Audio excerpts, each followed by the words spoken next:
पवित्र शिप्रा नदीच्या काठी बसलेले आहेत उज्जैनचे राजा महाकालेश्वर, जे 12 ज्योतिर्लिंगांपैकी एक आहेत। या मंदिरात आरतीच्या वेळी होतो दैवीय चमत्कार। उज्जैनच्या यात्रेत जर तुम्ही कालभैरवनाथचे दर्शन नाही केले तर तुमची यात्रा पूर्ण मानली जात नाही। येथील शिवलिंगाचे दर्शन घेतल्याने भक्त कर्जमुक्त होतात। या ठिकाणी भगवान श्रीकृष्णांनी विद्या ग्रहण केली होती। देवीचा हा मंदिर 51 शक्तिपीठांपैकी एक आहे। हा संपूर्ण कॉरिडॉर पाहता वेळी असं वाटलं की महादेव स्वतः दर्शन देत आहेत। नमस्कार मंडळी, माझं नाव आहे संदीप पाटील आणि तुम्हा सर्वांचं आपल्या मराठी YouTube चॅनलवरती स्वागत आहे। आज मी आलो आहे उज्जैन मध्ये महाकाल बाबांचे दर्शन घेण्यासाठी।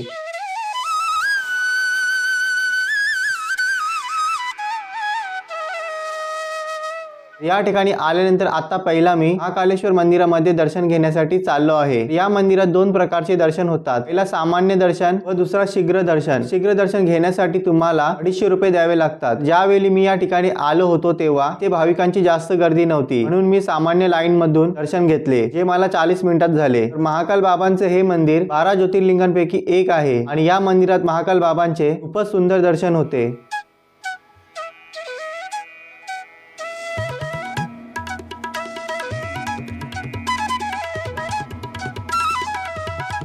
मी ज्या वेळेस मंदिरामध्ये दर्शन घेण्यासाठी गेलो होतो तेव्हा मंदिराच्या आतमध्ये फोन नेण्यास मनाई होती, म्हणून मी तुम्हाला मंदिराच्या आतमधील दृश्य दाखवू शकत नाही। मंदिरात महाकाल बाबांचे दर्शन घेतल्यानंतर इथे मंदिराजवळच श्री बडा गणेश मंदिर आहे आणि या मंदिरातील गणपती बाप्पांची प्रतिमा खूपच मोठी आहे, म्हणूनच या मंदिराला बडा गणेश मंदिर असे म्हणतात।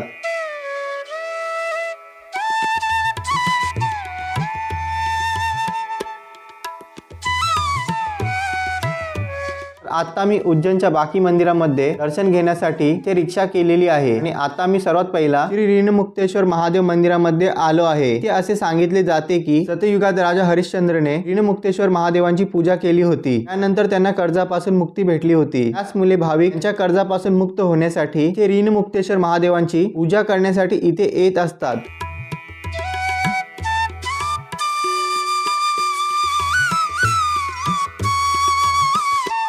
उज्जैनच्या यात्रेमध्ये जर तुम्ही कालभैरवजींचे दर्शन नाही घेतले तुमची उज्जैनची यात्रा पूर्ण मानली जात नाही। श्री महाकालेश्वर उज्जैनचे राजा आहेत तर कालभैरव यांचे सेनापती।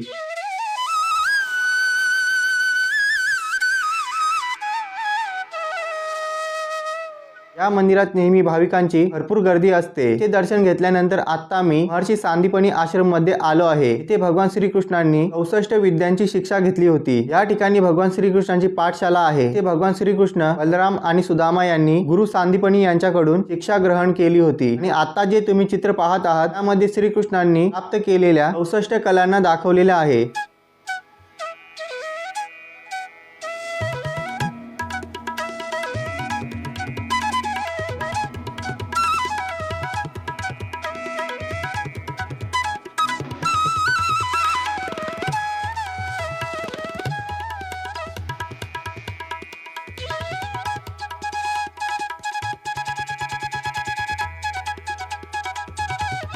आता मी गडकालिका मंदिरामध्ये आलो आहे। उज्जैन मध्ये 2 शक्तिपीठ आहेत, पहिला हरसिद्धी माता आणि दुसरा गडकाली माता। असे सांगितले जाते की या ठिकाणी देवी सतीचे अंश पडलेले होते। या मंदिराची स्थापना महाभारत कालामध्ये झाली होती।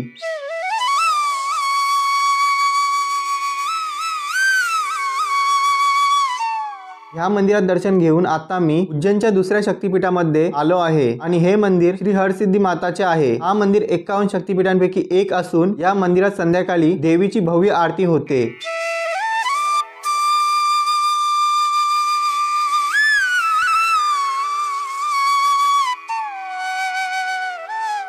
या मंदिराबाहेर 2 दीपस्तंभ आहेत आणि आरतीच्या वेळी देवीचे भक्त या दीपस्तंभावरती चढून दीप प्रज्वलित करत असतात आणि हे दृश्य पाहण्यासाठी उज्जैनमध्ये आलेले सर्व भाविक या मंदिरामध्ये येतात।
देवीची ही भव्य आरती पाहून आता मी महाकाल लोक पाहण्यासाठी आलो आहे। या महाकाल कॉरिडॉर मध्ये संपूर्ण शिवपुराण दाखवलेले आहे, जे पाहतावेळी असे वाटते की महादेव साक्षात दर्शन देत आहेत।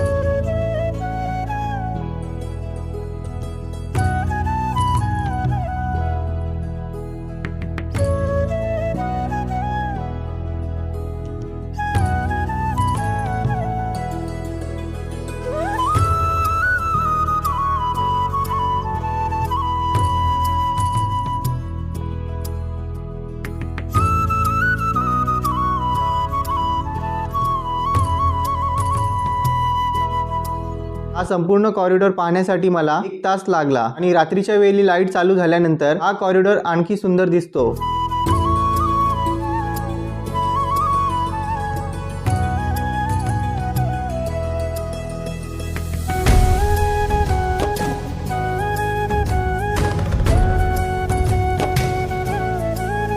हे होते संपूर्ण उज्जैनचे दर्शन। जर तुम्हाला माझा हा व्हिडिओ आवडला असल्यास या व्हिडिओला लाईक व चॅनलला सबस्क्राईब नक्की करा। जय श्री महाकाल।